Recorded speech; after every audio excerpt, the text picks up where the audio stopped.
Kisah Dzulqarnain ini sebenarnya dikisahkan dalam Al-Quran karena ada sebab turunnya. Di zaman Nabi SAW, orang-orang musyrik itu berupaya untuk mencegah dakwah Rasul dengan berbagai macam upaya. Salah satunya dengan cara mencari orang yang cerdas, orang yang berilmu untuk meruntuhkan dakwah. Jadi mencari dalil kepada orang alim, tapi bukan untuk mencari kebenaran, tapi mencari pembenaran untuk meruntuhkan dakwah. Jadi orang-orang musyrik itu orang-orang bodoh, karena tidak diturunkan kepada mereka kitab-kitab dari langit. Berbeda dengan orang Yahudi dan Nasrani, diturunkan padanya Taurat dan Injil. Sehingga orang-orang musyrik ini, pembesar-pembesar mereka datang ke Madinah, kemudian bertanya kepada orang Yahudi tentang sosok orang yang mengaku nabi di daerahnya, maksudnya Nabi SAW. Maka orang-orang Yahudi mengatakan kepada orang-orang musyrik, kalau memang orang yang mengaku nabi di daerahmu betul-betul seorang nabi, tanyakan kepadanya 3 perkara. Kalau dia sanggup menjawab, berarti dia seorang nabi. Tapi kalau dia tidak sanggup menjawab, dustakan kenabiannya. Apa 3 soalan yang akan ditanyakan, yang diajarkan orang-orang Yahudi kepada orang-orang musyrik untuk ditanyakan kepada Rasul? Yang pertama, akhbirna an fityatin dhahabu fi dhahril awal qad kanat lahum qisatun ajibah. Tanyakan kepada orang yang ngaku nabi itu tentang beberapa anak muda di zaman awal-awal yang mereka memiliki kisah yang ajaib. Siapa anak-anak muda itu? Kemudian yang kedua, akhbirna an rajulin tawafan balagha masyariqal ardi wa magharibaha. Tanyakan juga kepada orang yang ngaku nabi itu tentang seorang laki-laki yang berkeliling dunia sampai ke arah barat dan sampai ke arah ujung daripada timur. Kemudian yang ketiga, akhbirna anir ruh wa mahi. Tanyakan juga kepada dia tentang apa itu ruh.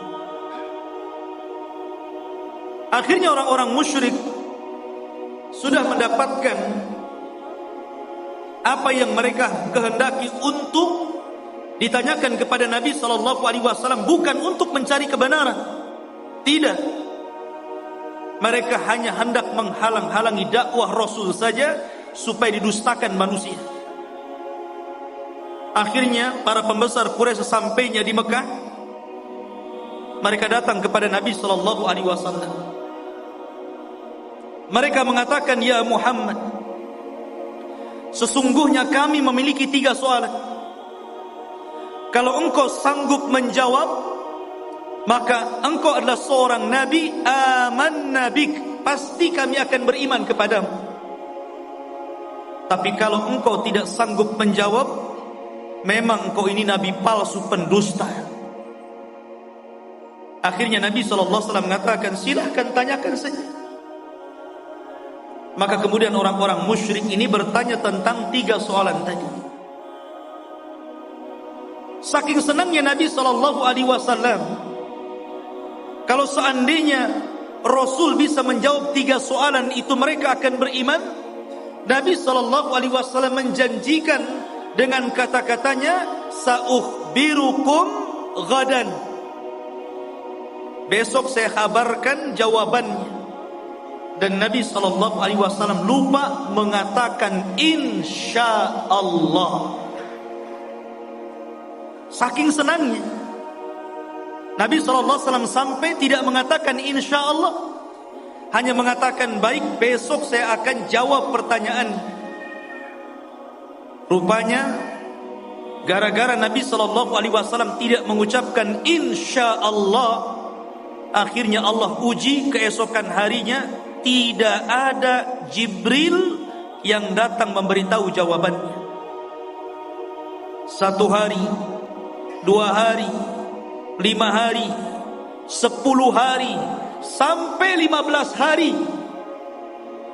Sehingga mulai orang-orang musyrik menganggap bahwa Nabi ini seorang pendusta, khianat, janji malah diingkari. Dari situlah Nabi SAW sesak dadanya. Akhirnya pada hari ke-15 malaikat Jibril turun dan menurunkan surah Al-Kahfi. Dan ini sebagai jawabannya. Adapun anak-anak muda yang berada di zaman awal yang mereka terjerembab dalam gua, mereka adalah Ashabul Kahfi, yang Allah firmankan, am hasibta anna ashabal kahfi warraqim kanu min ayatina ajaba. Apakah engkau mengira bahwa anak-anak muda yang terjerembab dalam Al-Kahfi, gua yang dalam itu, warraqim, raqim itu papan yang ada nama-nama Ashabul Kahfi, itu disebut raqim, dan itu tertera di dinding depan gua Al-Kahfi. Dan mereka adalah tanda-tanda kebesaran kami yang luar biasa, yang ajaib. Adapun anak muda yang berkeliling dunia sampai mencapai ujung barat dan ujung timur, ujung selatan dan ujung utara, adalah Dzulqarnain, di mana Allah Subhanahu wa taala berfirman, yas'alunaka an dzil qarnaini qul sa'atlu 'alaikum minhu dzikra. Mereka bertanya-tanya kepadamu tentang siapa Dzulqarnain. Kata Allah, katakan ya Muhammad kepada mereka, saya akan cerita, saya akan bacakan kepada kalian sedikit dari cerita Dzulqarnain. Kata-kata minhu itu menunjukkan sedikit, karena memang Al-Quran tidak panjang lebar menceritakan Dzulqarnain, tidak sebagaimana cerita Ibrahim, cerita Nabi Musa dan yang lain. Hanya cuplikan kecil. Tapi itu sudah menjawab pertanyaan orang-orang Quraisy. Adapun ruh, maka Allah katakan yas'alunaka 'anil ruh qulir ruhu min amri rabbi. Mereka bertanya tentang ruh, katakan ruh itu urusan Rabbmu. Karena ruh itu sampai hari ini walaupun teknologi sudah canggih, nggak ada yang bisa mendeteksi ruh itu seperti apa. Sehingga ruh itu urusan Allah Subhanahu wa taala. Dari sini ikhwatu fiddin muliakan Allah Azza wa Jalla. Sebab cerita Dzulqarnain itu dari sebab turunnya ayat ini dari pertanyaan orang-orang Quraisy. Dan subhanallah ikhwan, gaya dakwah orang-orang Quraisy itu ditiru oleh sebagian orang-orang yang tidak suka dengan dakwah. Terkadang ada orang jahil, dia ingin menghancurkan dakwah. Caranya apa? Bertanya kepada orang alim, tetapi yang tidak sepakat dengan orang alim yang hendak dijatuhkannya. Dia hanya minta fatwa saja. Setelah dapat fatwa bukan diamalkan, tapi untuk menjatuhkan lawan. Makanya banyak orang-orang alim yang alimnya itu bukan untuk memperbaiki manusia, terkadang untuk memecah belah manusia. Dan mereka adalah ulama su', ulama-ulama yang jelek. Ma'asyiral muslimin yang dimuliakan Allah Azza wa Jalla, cerita tentang Dzulqarnain Dzulqarnain ini menjadi khilaf para ulama, apakah dia seorang raja, apakah dia malaikat, apakah dia seorang wali. Karena memang kisah Dzulqarnain ini kisah yang unik sekali. Bahkan Al-Imam Qatadah rahimahullahu ta'ala mengatakan bahwa di dunia ini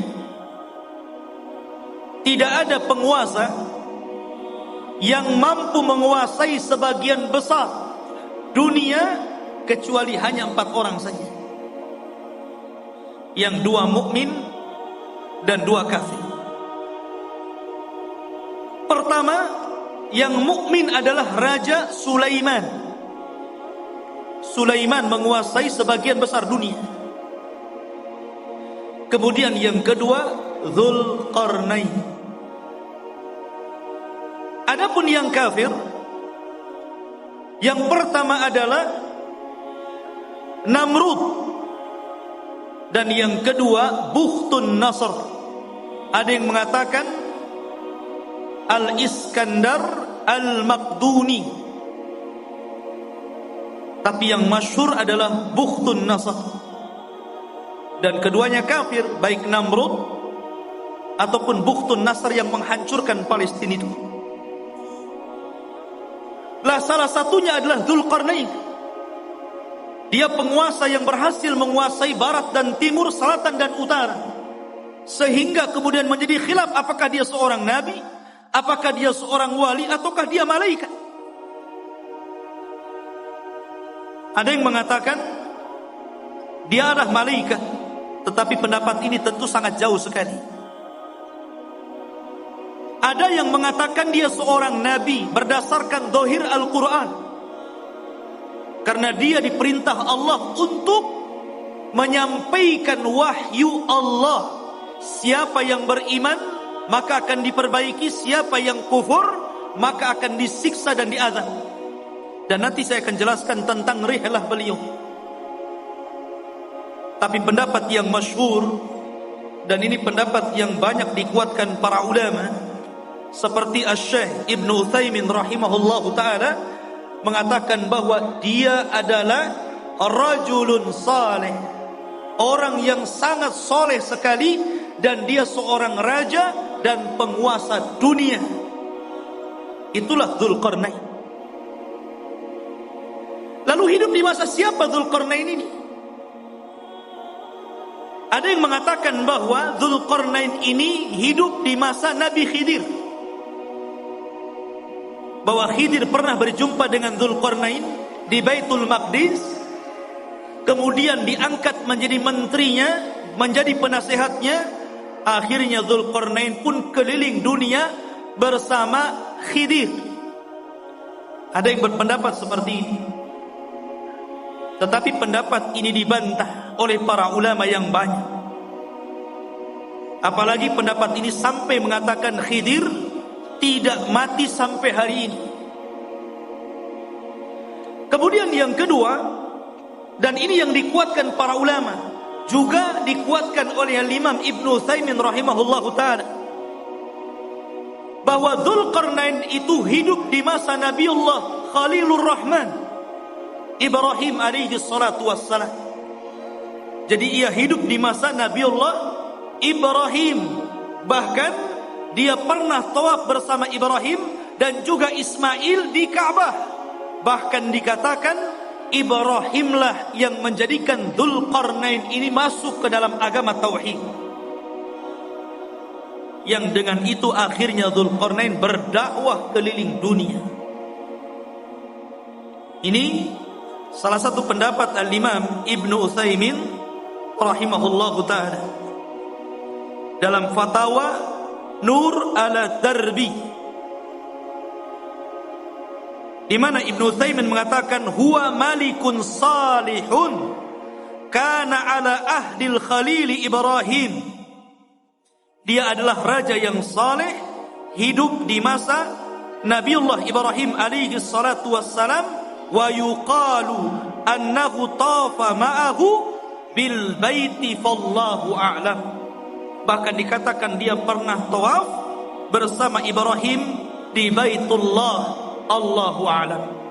Itu perkataan dari Imam Ibnu Utsaimin rahimahullahu taala. Ma'asyiral muslimin yang dimuliakan Allah azza wajalla.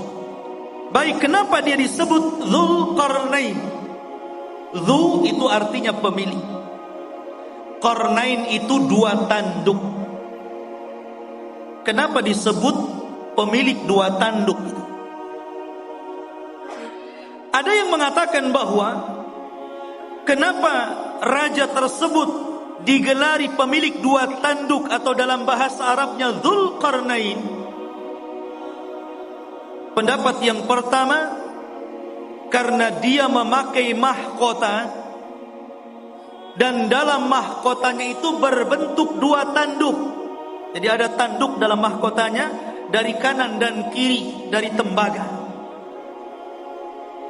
Ada yang mengatakan disebut Dzulqarnain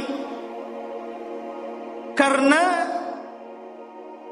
dia pernah dipukul sebelah kanannya kemudian mati dan terluka. Kemudian Allah hidupkan kembali. Kemudian dipukul lagi oleh kaumnya, kemudian mati dan kemudian dihidupkan kembali.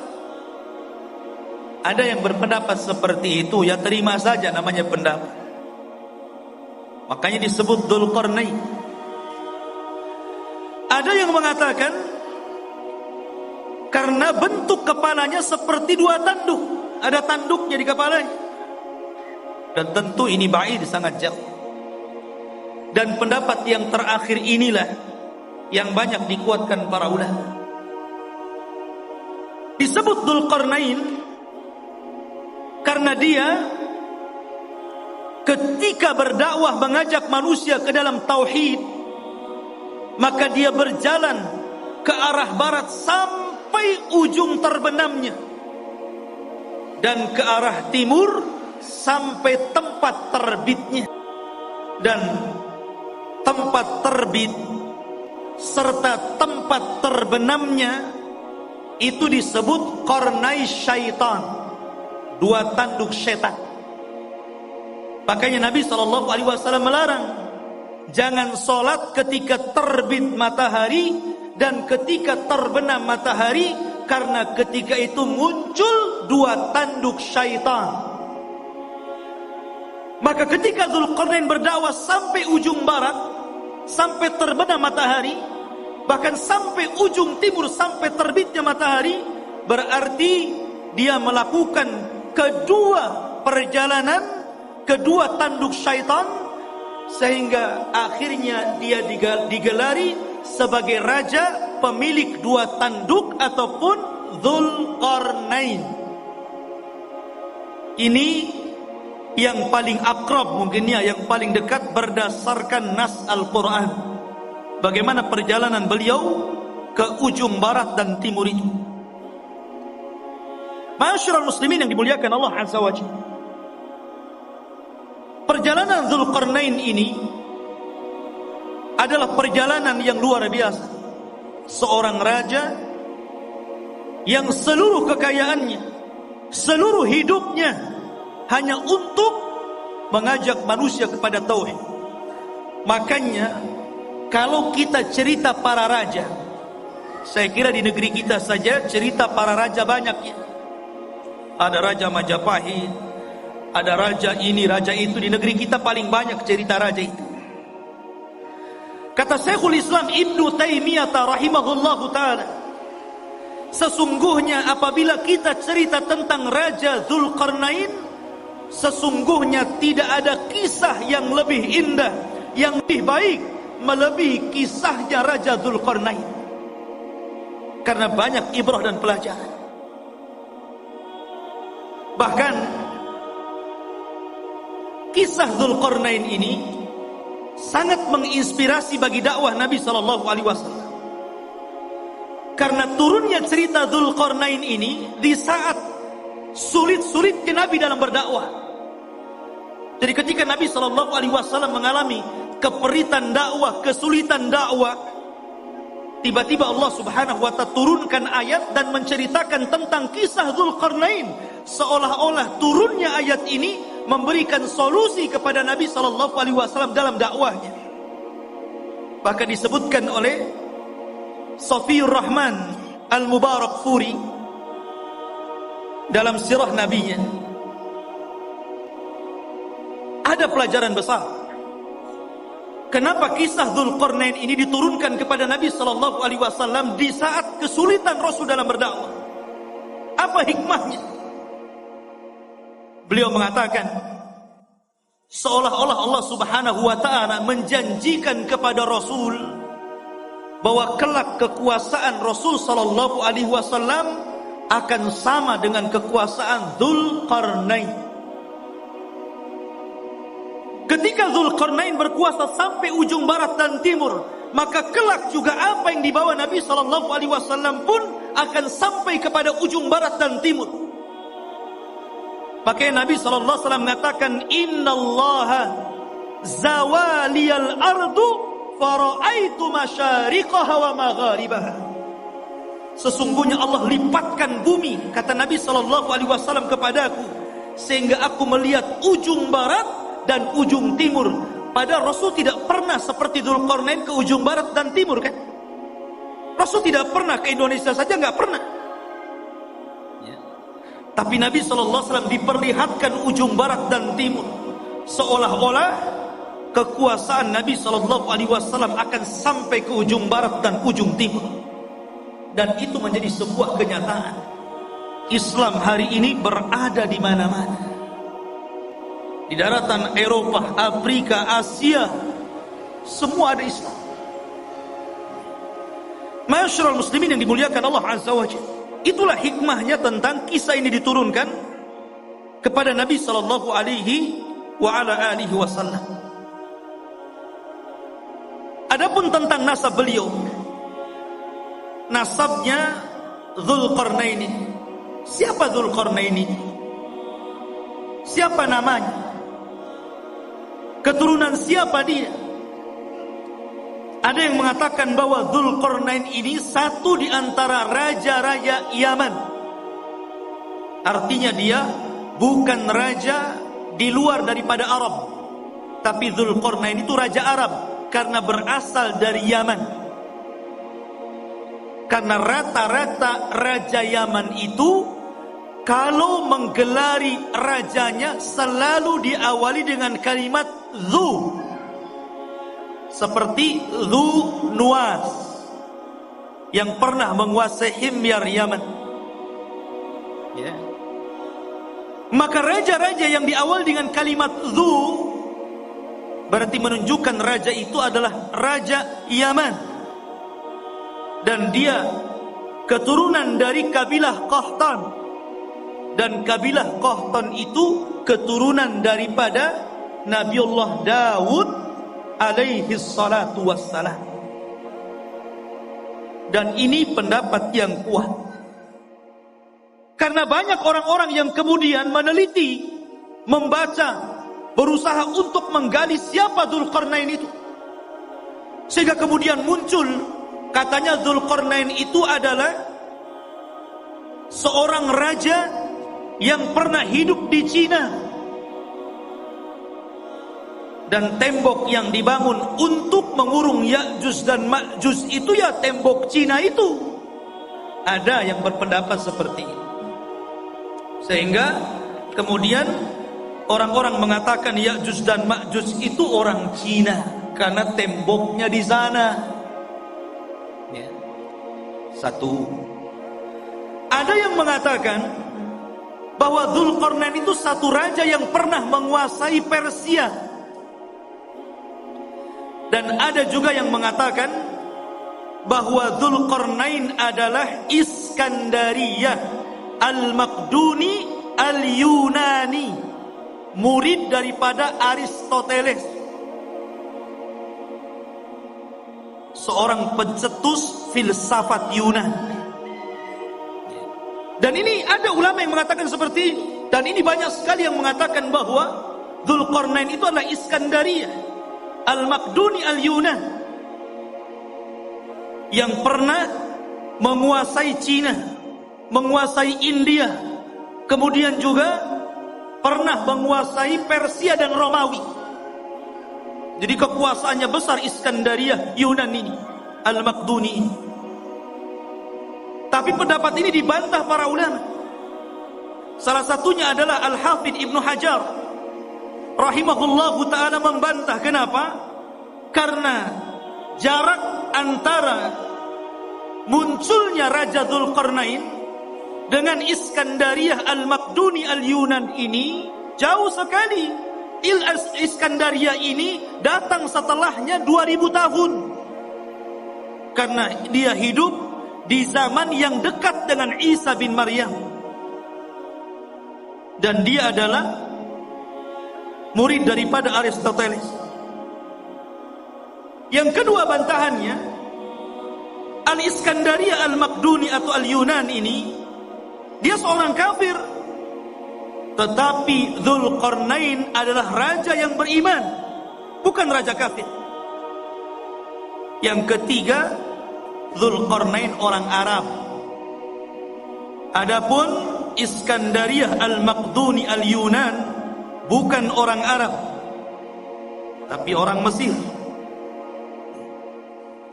Dan inilah yang kemudian dikuatkan oleh Al-Hafidh Ibnu Hajar, Al-Hafidh Ibnu Katsir, dan juga Al-Imam Ibnu Taimiyah rahimahullahu ta'ala membantah pendapat bahwa Dzulqarnain itu adalah Raja Iskandariyah Al-Maqduni Al-Yunan, karena itu hidup di zaman mendekati Isa bin Maryam.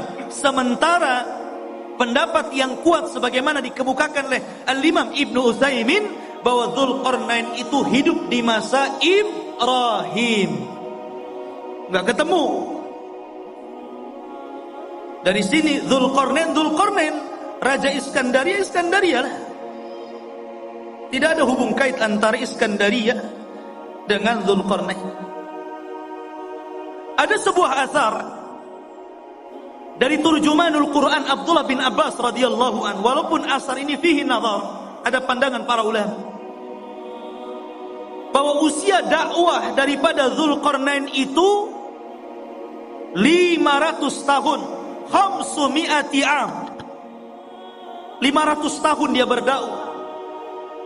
Dan wajar karena usia zaman dulu kan panjang-panjang, lain dengan usia umat sekarang. Pakai di zaman itu pernah ada seorang wanita menangisi anaknya yang meninggal. Dia menangis di kuburan karena meninggal anak. Saking sayangnya kepada anaknya, dia menangis di kuburan. Akhirnya dikatakan kepada ibu tersebut, "Kenapa Anda menangis wahai ibu?" Maka ibu itu mengatakan, "Ya, aku baru saja kemalangan, anakku meninggal dunia. Baru saja anakku meninggal dunia dan aku sedih karena peninggalannya." Akhirnya kemudian ditanyakan, "Berapa usia anakmu yang meninggal itu?" Maka ibu tersebut mengatakan, "Sittina sana, 60 tahun." 60 tahun masih bayi. Di zaman dulu. Kalau di zaman sekarang janggutnya sudah sampai pusar, dah kakek. 60 tahun dah mau mati. Akhirnya orang ini mengatakan, "Jangan sedih wahai ibu, karena kelak akan datang sebuah umat yang usianya itu baina sittuna was sab'in, baina sittina was sab'in, antara 60 sampai 70 tahun saja, dan itu usia kita umat Islam." Maka sang ibu tersebut sontak saja kaget dan merasa heran dan mengatakan, "Lau a'tanillahu umrahum," kalau Allah berikan umur mereka yang 60 tahun kepadaku, aku akan jadikan 60 tahun itu untuk sekali sujud kepada Allah Subhanahu wa ta'ala. Lihat. Ya, usia dulu panjang-panjang, sehingga wajar kalau Dzulqarnain juga keliling dunia sampai 500 tahun, berarti usianya di atas itu kan. Ini satu cerita. Namanya asarnya fihi nazar, ya bisa benar bisa salah. Karena ada penelitian tentang riwayat. Karena dalam Al-Quran sendiri tidak disebutkan secara detail ya, Karena boleh jadi karena tidak ada manfaat penyebutannya, akhirnya Al-Quran hanya menyebutkan hal-hal yang penting yang bisa dijadikan ibrah dan pelajaran bagi pembacanya. Taib. Itu sedikit muqaddimah tentang siapa Dzulqarnain. Di dalam Al-Quranul Karim, tepatnya surah Al-Kahfi, ayat yang ke-83. Ayat yang ke-83 Allah katakan, Yas'alunaka an dzil qarnaini. Mereka bertanya-tanya kepadamu ya Muhammad tentang siapa Dzulqarnain itu. Qul sa'atlu alaikum minhu dzikra. Katakan ya Muhammad, saya akan bacakan kepada kalian minhu, dari sedikit kisahnya saja. Dzikra, penyebutannya tidak banyak, hanya sedikit. Dan begitulah Allah Subhanahu wa ta'ala. Terkadang Allah Subhanahu wa ta'ala menyebutkan kisah-kisah para nabi. Ada yang panjang lebar, dari kecil, remaja, dewasa sampai tua dijelaskan. Seperti Ibrahim alaihi salatu wassalam, seperti Nabiullah Musa alaihi salatu wassalam, diceritakan dari kecil sampai tua. Ada yang diceritakan secara global saja. Salah satunya adalah kisah Dzulqarnain, hanya cuplikan saja. Tapi ada nabi-nabi yang kita kenal namanya, termasuk salah satu nabi daripada nabi-nabi 25 nabi dan rasul yang disebutkan nama dalam Al-Quran. 18 namanya terdapat dalam surah Al-An'am, dan lebihnya tersebar dalam beberapa surat, sehingga sempurna 25 nama nabi dan rasul. Itu pun tidak semua diceritakan. Seperti Dzulkifli, tidak ada ceritanya, hanya namanya saja disebut. Yasa ada namanya disebut, tapi tidak ada ceritanya dalam Al-Quran, baik sedikit ataupun banyak.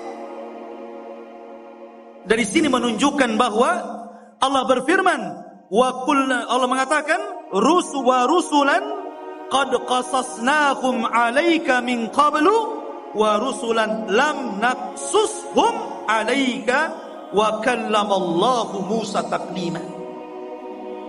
Dan ada rasul-rasul yang kami ceritakan kisahnya, tapi ada juga rasul-rasul yang kami tidak ceritakan kisah. Tapi kita wajib beriman adanya para rasul dan nabi itu. Ma'asyiral muslimin yang dimuliakan Allah Azza wa Jalla. Kemudian Allah mengatakan, Inna makkanna lahu fil ardi wa atainahu min kulli syai'in sababa. Inna, sesungguhnya, makanna, sesungguhnya kami, makanna lahu, sesungguhnya kami telah memberikan kekuasaan lahu, kepada siapa? Dzulqarnain. Makan itu artinya kekuatan, kekuasaan, kehebatan untuk menjadi raja. Apa sebabnya? Sebabnya wa atainahu min kulli syai'in sababa. Dan kami telah memberikan kepada Dzulqarnain ini jalan untuk mencapai segala sesuatu yang dikehendakinya. Jadi kalau Sulaiman ingin membangun sesuatu, dia sudah punya para arsiteknya. Kalau dia ingin menyerbu sebuah kaum, sudah siap para tentara-tentaranya. Kalau dia ingin membuat pengairan, kalau di Batam mungkin kayak ATB gitu kan, sudah ada ahli airnya. Kalau ingin membuat jalan, sudah ada ahli jalannya. Kalau ingin membuat persenjataan, sudah ada ahli senjatanya. Pokoknya segala sesuatu yang dikehendaki Dzulqarnain ada jalannya, dan Allah Subhanahu wa ta'ala berikan kepada Dzulqarnain untuk kepentingan dakwah. Nih yang menjadikan Allah makanna lahu fil ard, kami berikan kekuasaan yang besar di permukaan bumi kepada Dzulqarnain. Dan ini sebuah pelajaran bahwa kalau seorang penguasa ingin berkuasa dengan kuat, dan tidak bisa ditumbangkan, maka dia harus mengikuti firman Allah Azza wa Jal, wa atainahu min kulli syai'in sababah. Dia harus punya orang-orang pakar-pakar, harus dekat dengan dia. Pakar ekonomi, pakar politik gitu kan, pakar hubungan antara dalam negeri dan luar negeri, dan pakar-pakar yang lainnya. Kalau dia memiliki pakar-pakar itu dan sesuai dengan bidangnya, maka dia akan kokoh menjadi penguasa. Tapi kalau dia kemudian mencomot menteri asal saja, yang penting bapak senang umpamanya ya, atau mengambil orang-orang dekat yang penting mendukung dia, nah itu tidak akan inna makkanna lahu fil ardh. Jadi betul-betul harus orang-orang ahlinya seperti Dzulqarnain, baru penguasa itu akan kuat kekuasaan. Kemudian Allah mengatakan fa'atba'a sababah, maka mulailah Dzulqarnain mengikuti satu jalan. Ingat, perjalanan Dzulqarnain dalam berdakwah ini banyak sekali. Tapi Al-Quran hanya menceritakan 3 perjalanan dakwahnya saja, karena ini yang paling vital, yang paling penting, dan banyak pelajaran yang kita bisa petik, khususnya bagi Anda para penguasa. Karena ini seorang raja. Kalau Anda ingin menjadi penguasa negara, hendaklah pelajari kisah Dzulqarnain. Karena ini contoh bagi para raja. Sebagaimana pernyataan Imam Syekhul Islam Ibnu Taimiyah rahimahullahu ta'ala, tidak ada kisah yang terbaik para raja melebihi kisahnya Dzulqarnain. Perhatikan perjalanan pertama. Allah mengatakan, hatta idza balagha maghribasy syamsi wajadaha taghrubu fi ainin hamiyatin wa wajada indaha qauman qulna ya dzal qarnain imma an tu'adziba wa imma an tattakhidha fihim husna fa amma qala amma man zalam fa sawfa nu'adzibuhu thumma yuraddu ila rabbih fayu'adzibuhu adzaban nuqra. Perhatikan ini perjalanan pertama Raja Dzulqarnain.